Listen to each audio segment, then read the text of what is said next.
I would like to say that John Flannery has been a great friend to Retina South Africa for a long time. He's an internationally respected researcher in the field of neuroscience and molecular and cell biology of vision.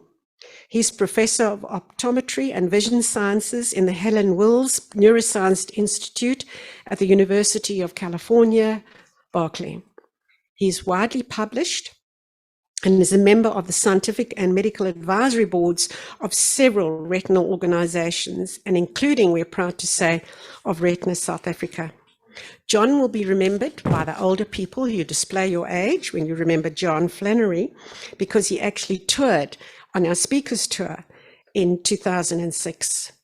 Unfortunately, John couldn't be with us online, so this was pre-recorded, and I would like to thank John for being so generous with your time. So we can now play his recording. Good afternoon, and thank you very much for inviting me. It's great to be able to talk to patients in Retina South Africa. I remember fondly touring and visiting patients in 5 different cities in 2006. I'd like to think that we've made a lot of progress in the diagnosis and treatment of inherited blinding conditions since then. This afternoon, I'll talk about some examples that I think are encouraging, and I'll use examples of projects that we've been doing in our lab with collaboration with other labs.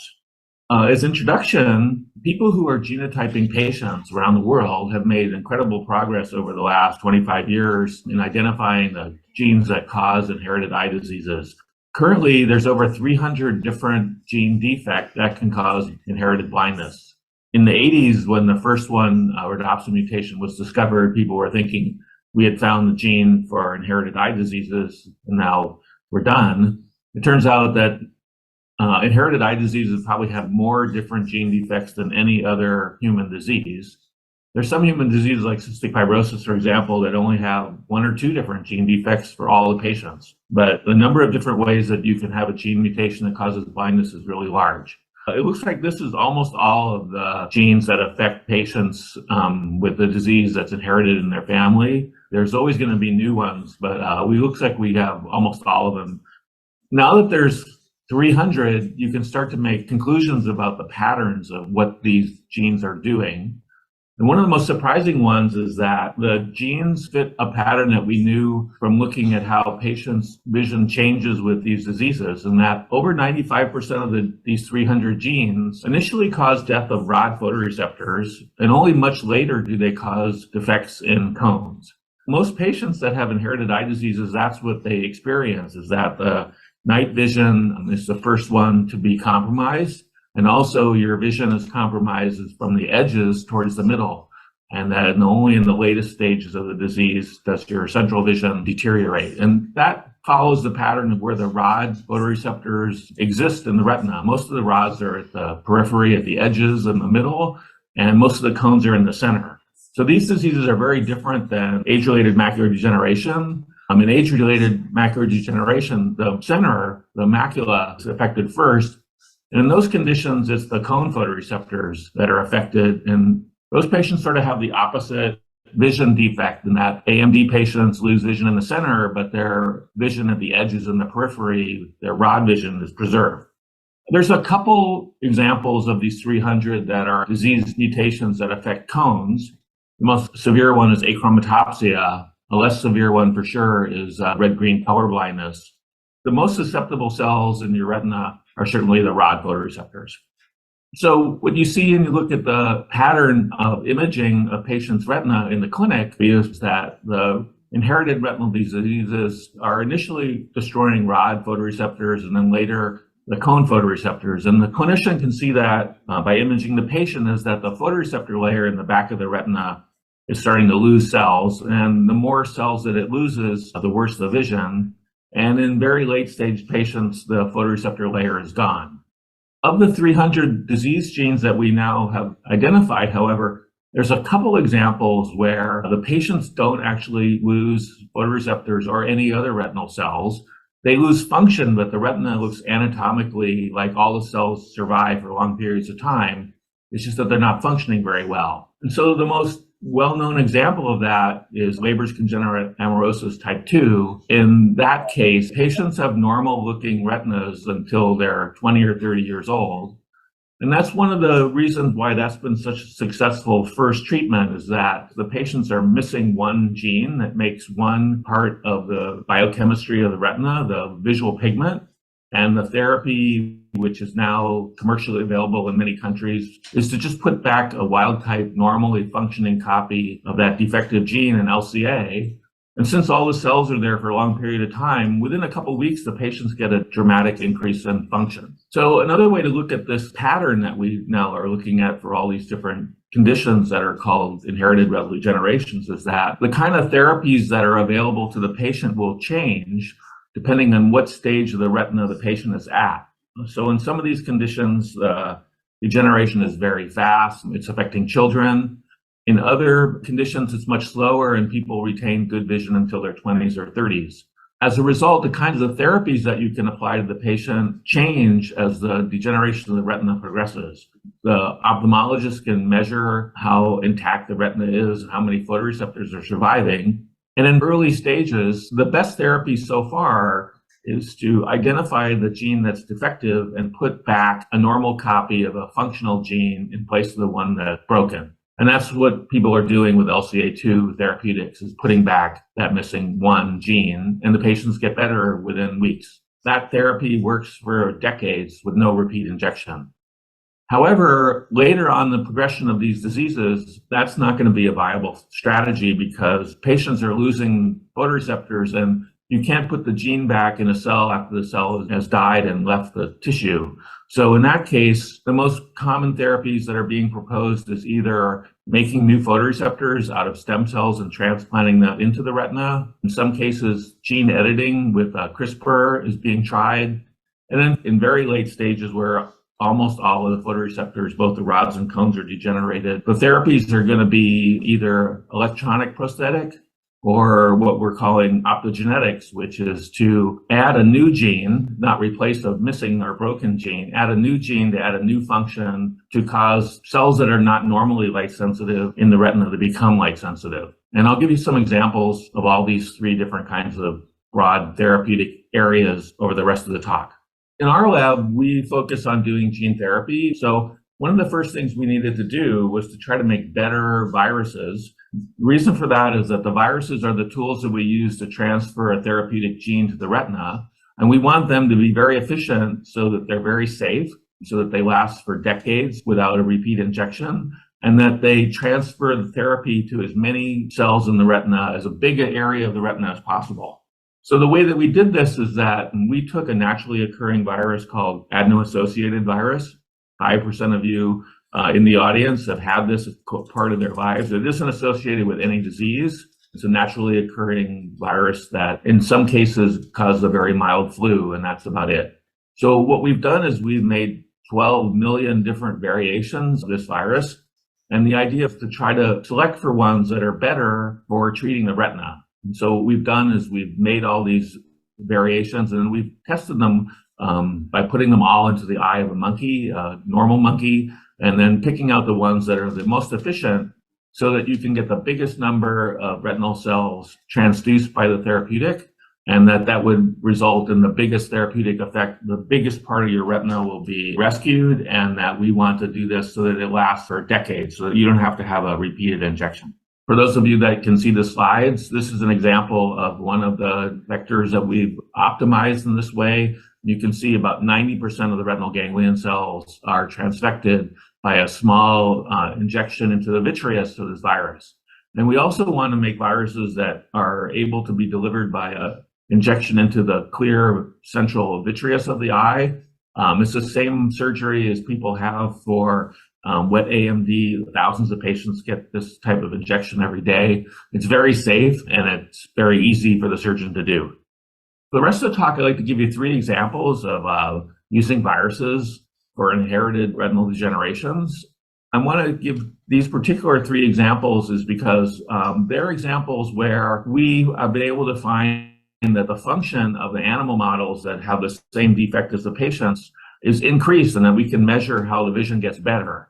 And the reason that these are the ones I'm picking is, one, they're more fun to talk about because you see restoration of vision.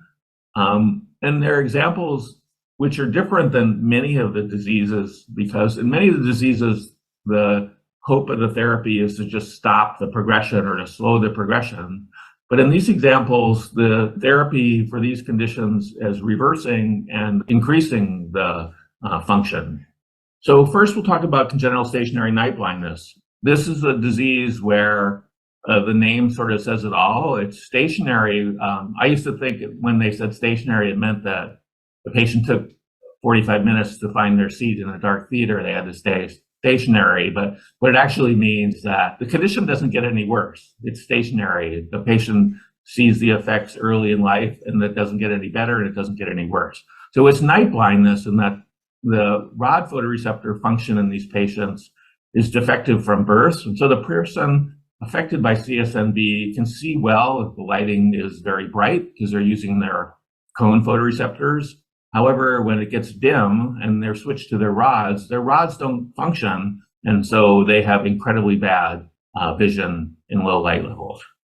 There are also, a reason for working on this is that there's some large animal model, horses and also in dogs, where the animals have gotten the exact same gene defect as the patients. And so there's a couple different dogs where the show dog breeders have accidentally bred dogs that have CSNB, and there's also Appaloosa racehorses that have this condition. The other one I like to talk about is blue cone monochromacy. This is an X-linked condition, so it only affects males.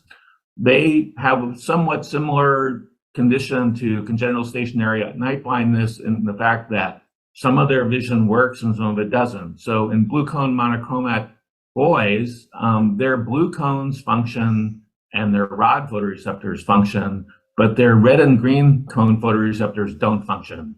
Effect of this on the patient's vision is that these boys are incredibly photophobic. They usually have to wear 2 pairs of dark sunglasses, even indoors, because they're so light sensitive. Their acuity, which is normally modulated by cone photoreceptors, is very poor. So their vision is very, very bad, 22,000 or worse. Another thing about these conditions, both CSNB and blue cone monochromacy, is that if you look at the patient's retina anatomically in the clinic, the retina is quite normal looking. All the cells are there. The photoreceptors are not degenerating for many, many years. It's just that some of the photoreceptors aren't working. So in BCM, what's happening is 2 of the 3 kinds of cones, the red and the green cones in these patients, are not functional. The reason for their resolution, their acuity being so poor, is that the number of red, green, and blue cones is not equal in humans. Blue cones are only a few percent of the total, so they have very few functional cones. So most of their cones, about 90% of them, are red and green, and those are the ones that aren't working. The patients have impaired color vision that have BCM. They have low acuity. They have photophobia. And what's also surprising about both those conditions I described, congenital stationary night blindness and blue cone monochromacy, is many of the patients are highly myopic. They're -10 or more with their eyeglass prescription. And people are trying to understand why this is. In patients that are completely blind, where they're losing all their photoreceptors, it's not necessarily correlated with high myopia. But in these 2 conditions where part of the visual system's working, it's thought that this partially functional vision is being interpreted by the patient's brain as being blurry or out of focus. And so one of the things that the visual system may be doing to try to compensate is making the eyeball grow longer, and that's why these patients are getting myopia. We collaborated with the Blue Cone Monochromacy Foundation to design gene therapy for blue cone monochromacy. And the idea is that, as I said, the boys have normal rods and they have normal functioning blue cones, but they lack the photopigment molecule in the red and the green cones. So the idea would be to make a gene therapy to put back a normal copy of the green cone visual pigment in the cones that are there but don't have a visual pigment, and make them light sensitive. There's several papers from different groups of clinicians showing that the window of opportunity for treating BCM is also very encouraging, in that the retinal doesn't degenerate in these patients until they're in their 30s. So that gives you a significant amount of time to treat the patients. You could treat the patients when they were teenagers or older. And in other inherited degenerations, that's probably not the case. You probably have to treat the patients as they're infants. The therapy, as I said, is to use one of the adeno-associated viruses that I described at the beginning. The virus is just going to be using the shell of the virus to carry a new gene. And the gene is a normal copy of a green cone opsin that people with functioning green cones have. And the idea would be to put this gene into the adeno-associated virus, make many millions of virus copies, and inject that into the vitreous of boys with blue cone monochromacy. When we test that in an animal model, it turns out the animals, gerbils, naturally don't have green cones. We can see whether or not the virus will replace the long wavelength green opsin in the gerbils.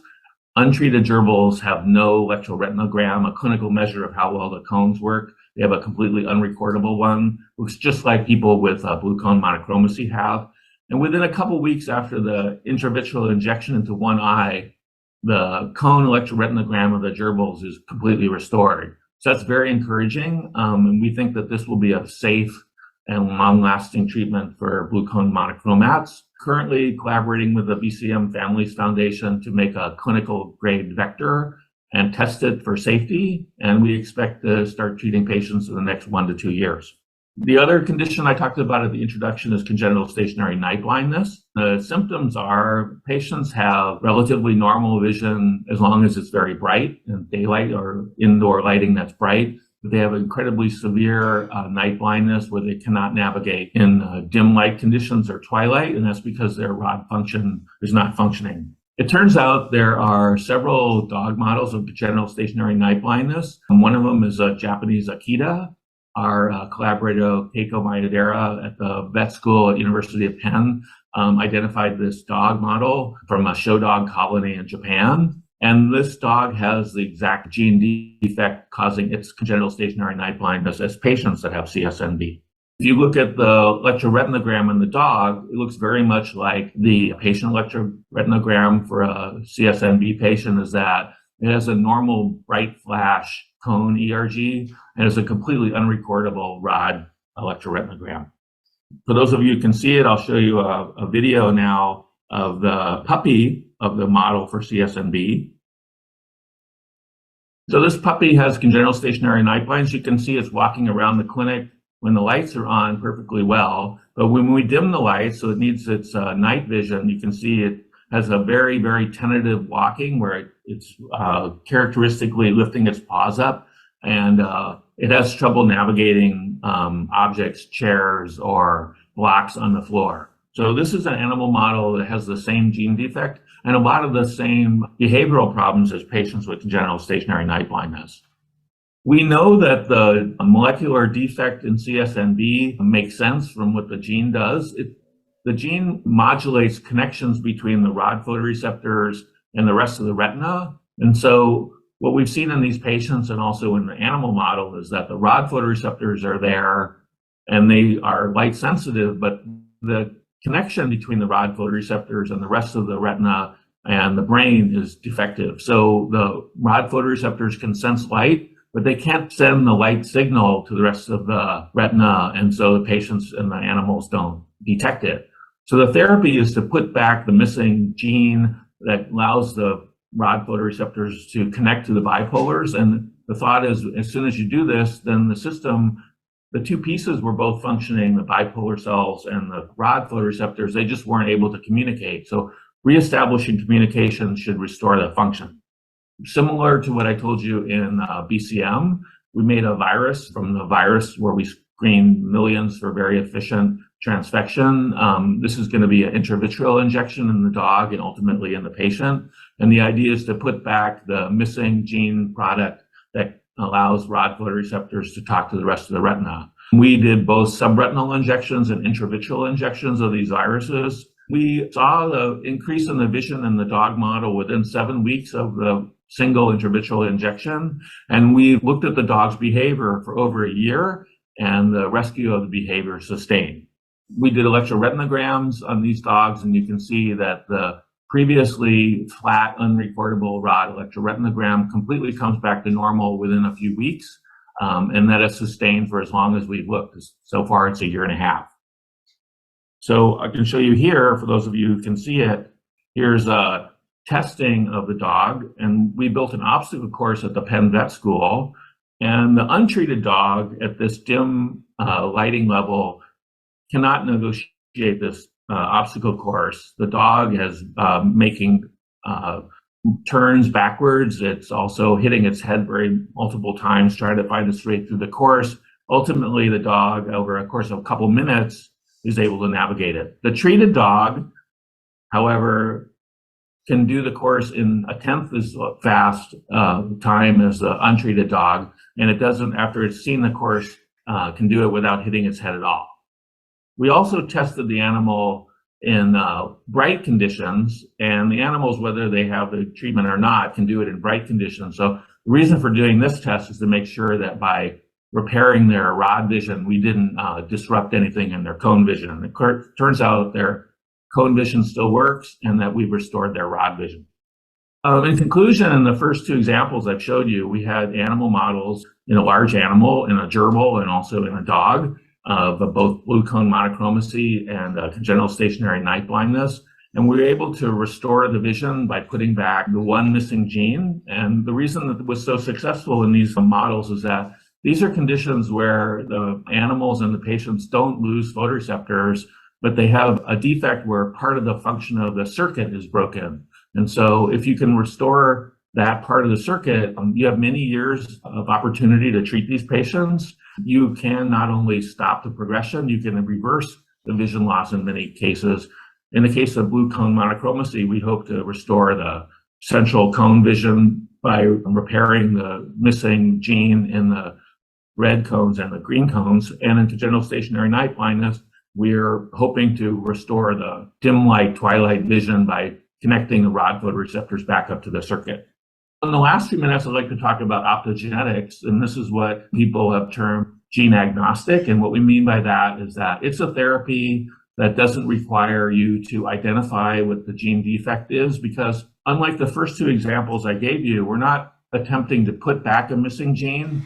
We're going to add a new gene, a new light-sensitive function to cells in the retina that survive in almost any retinal degeneration for many, many years. Since we don't require a knowledge of the gene, we will use the same vector for every patient.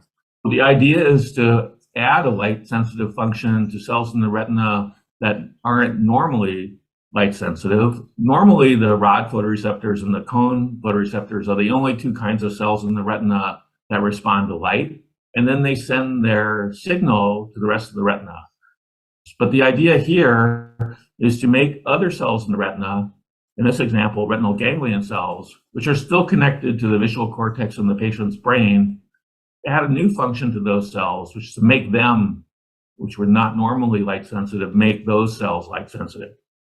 Several groups, including ours, have tried different proteins that are light sensitive in nature to put them into ganglion cells. So what we want is something that gets as close to natural vision as possible. We want it to be fast enough so the patient can move around in the world, can also see people moving around in the world past their visual field. And we also want it to be sensitive enough that will work over a broad range of vision. Normally people can see from twilight to outdoors in a sunny day at the beach. So that's a very wide range of sensitivity. So we'd like to get a system that is as close to that as possible.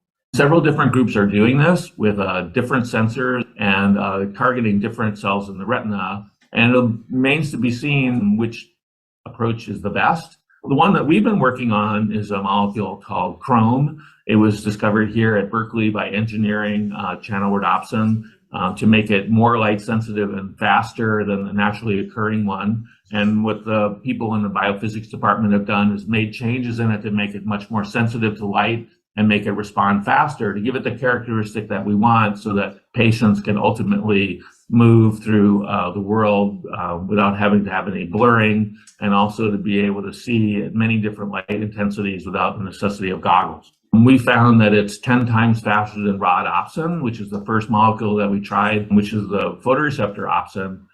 This was sort of a surprising result, but it turns out if you take the photopigment that's normally very fast and very sensitive in your photoreceptors, and you put it in another cell, it responds a little differently because the characteristics of the other cell are different. So we found that cone-opsin and rhodopsin are probably just about sensitive enough to work in normal room lighting, and they're fast enough. So as I said on the earlier two examples of CSNB and blue cone monochromacy, the way that you deliver the optogenetics is very similar. You use a virus to carry the new light-sensitive gene to the retinal ganglion cells. The ganglion cells are on the inner part of the retina, so the surgery would be single intravitreal injection of many millions of these virus particles. And the idea is to transfer the light-sensitive molecule to the surviving ganglion cells in the patients in the stages where the patients will lost most of their vision because their photoreceptors have died. We've been testing it in animal models. We primarily are currently testing it in mice. We have mice that have absolutely no vision. They've lost all their rod and cone photoreceptors, so they're completely blind and they have a completely unrecordable electroretinogram. So in some of the tests, the simplest way to test whether it's working is to build what's called a light-dark box. It's a box with two chambers. One side is dark and one side is light.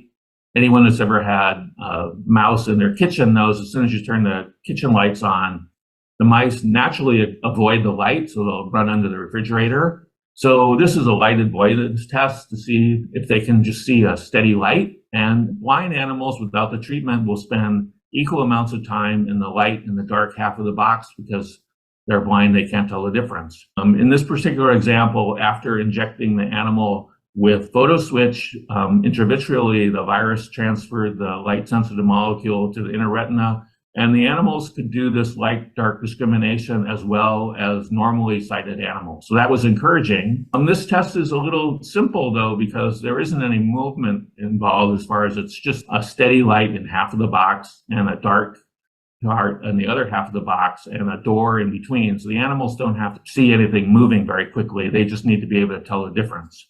So we've made some other more sophisticated tests. One is called the optokinetic response. If you have a pattern of stripes that move right to left, the natural tendency of a person's eyes is to track the stripes as they move. And we've made the mouse version of this, which is a drum, which has stripes that rotate to the clockwise direction for a certain amount of time, and then they reverse and go the other way. And we measure whether the animal can navigate and track the stripes. And we can change how bright the stripes are, and we can change how wide they are. And that way we can measure how well the animal can see different widths of stripes, which is a measure of how good your acuity is. And if you make it dimmer, you can test their sensitivity. So the treated animals can do the optokinetic response as well as wild type, which is very encouraging. Another behavioral test we've done more recently, which is actually the simplest one, is what we call visually guided exploration of novel objects. And in this example, an animal is put into a 1.5 foot square plexiglass box, and two small objects like small toys, a cube and a ball, for example, are put into the box. And if you put a normally sighted mouse in this box, the mouse will initially walk around the walls. The mice like to keep their tail and their whiskers against the walls of the box. But soon, an animal that can see will go explore the novel objects. And you can plot this with a video camera. And the normally sighted mice, initially, since they don't know the location, will stay against the wall. But they will soon, if they can tell, go explore the novel objects because they're looking to see if there's lunch there, something to eat or something. If you put a completely blind animal in the same box, think of as an example, if you had a patient that was completely blind in a hotel room that they were not familiar with, they would probably keep their hand against the wall because they're afraid that there's a tripping hazard like a coffee table or something that they can't see. And so a completely blind mouse in this chamber will explore all four walls, keeping its whiskers and its tail against the edges, but it will never go to the novel objects in the middle because a blind animal doesn't know there's novel objects there. With the optogenetically treated mouse, we put this in the novel object box, and you can see And its behavior is much similar to what a normal animal is, that it initially explores the four walls, but then very quickly goes and explores the novel objects. That shows us that the animal can now see the novel objects. It does this as quickly as a wild type animal, and it does it in normal room lighting conditions. This is a box just on the bench in the laboratory. You can measure the path of the mouse, how much it moves, how fast it navigates the space. And what's very encouraging is the optogenetically treated animals can move as quickly. It shows that the sensor is fast enough to allow motion without blurring, and they're navigating in normal room lighting. In conclusion, for the optogenetic section, we think that the treated mice that have no photoreceptors are completely blind before the treatment, completely restored most of their functional vision. In fact, they can do the open field test and navigate the novel objects as well as wild type mice. We're continuing to optimize this therapy. We think it will be very encouraging because, as I said, it's gene agnostic. And the next stage will be to test it in a large animal model, probably the dog model that I showed you earlier, because we can test the behavior much more robustly in a large animal. And also the eye of the large animal will let us test the amount of virus that we would use ultimately in treating patients. So in the optogenetic space, we expect to begin treating patients with this in the next 2 years. So in conclusion for my whole talk this afternoon, initially I talked about making better virus vectors. The reason for that is to try to inject as little as possible, so there's less chance of having any kind of complication. We want them to last for decades because patients suffering with these diseases, the diseases last for decades, and repeat injection is probably not something that's necessary. We would like to make the surgery as simple as possible, so the surgery is going to be intravitreal injection for all of these examples. It's no more complicated than what AMD patients get. Thousands of patients every day get this. We've shown a rescue of congenital stationary night blindness and in blue cone monochromacy in large animal models. And we think that in those two single gene conditions where the patients have a very functionally intact retina, but part of the retina function is not functioning and part of it is, those are good opportunities for restoration of vision. And then finally, for patients that have late stage disease where most of the photoreceptors are gone, we think that optogenics is a viable option, and that we hope to treat as many patients as possible that are in the late stages of retinal degenerations with optogenics in the next couple of years. I think I'll stop there. I'd very much like to thank the graduate students and postdocs and technicians in my lab who have done most of the work, who are really dedicated to designing treatments for these blinding diseases. Thank you. Well, we did say thank you to John, but I think that you all can appreciate the complexity of finding treatments for retinal conditions, because people always say, well, why does it take so long? And I think John's talk actually will demonstrate just how complex it is. I have a question. Yes, Ganesh, you have a question. I just have a question. That was very high level presentation from the Prof. But just to bring it home to South Africa, where are we here specifically for retinal disease? And what are the challenges that we have in South Africa to actually bring these therapies to the people? I wouldn't expect anything less. Gene therapy, we know, is very successful because there is one gene therapy that has been registered overseas, and that is the gene therapy for Leber's congenital amaurosis, and you'll see why we shorten that to LCA. This is a very early retinal degeneration that affects children from a very young age. The retina is pretty intact, but it's like an engine that somebody forgot to turn the switch on. So it's been very interesting, and funny enough, I've also started with a dog model where they discovered what was missing. The gene therapy actually turns the switch, and it's called Luxturna, and it has been registered overseas. It costs $495,000 per eye. So you can imagine it's not coming to South Africa anytime soon. For 2 hours, I think it's 10 million. Thank you, Corin. So that's the complications of gene therapy.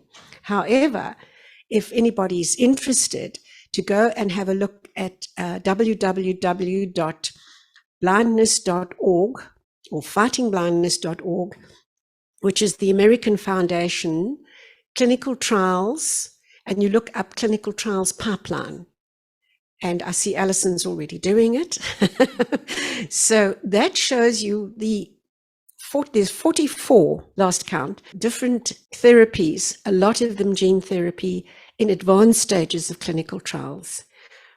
The only way that people often phone us up and say, where can I go for a clinical trial?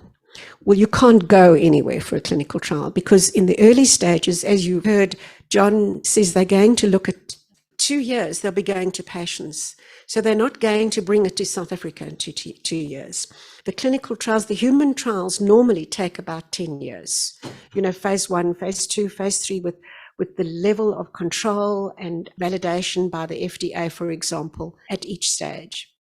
Fortunately, there is fast tracking in America and in Europe, where there's a great need, and they will fast track. So we might get it condensed down.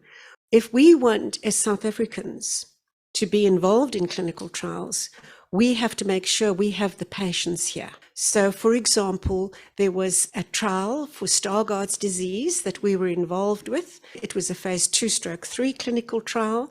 It was for a disruptive drug that actually disrupted the rate of the phototransduction, which stopped and slowed the build-up of the waste product in Stargardt's, which is lipofuscin. And we were involved in that trial. We were, out of the 30 international sites, South Africa was the top recruiter, because we have this amazing patient registry with clinical and genetic data on our patients. So how are we in South Africa? We actually asked Professor Flannery the same question. You heard about optogenetics, and it's going to be gene agnostic. Does that mean we can stop looking for the genes and looking for which genes our patients have? And he said, absolutely not. Because there's all this development, some gene mutations will be treated by gene therapy, and some people will probably not have access to optogenetics. So we still need to continue testing our patients for the genes. We have got over nearly 3,000 patients on our patient registry. There's about a third of our patients that we have a genetic diagnosis on. So there are different approaches. If you want to go onto the website, we mentioned the American one. If you email us, we'll make sure that John actually fills the gaps in my incomplete knowledge. Thank you.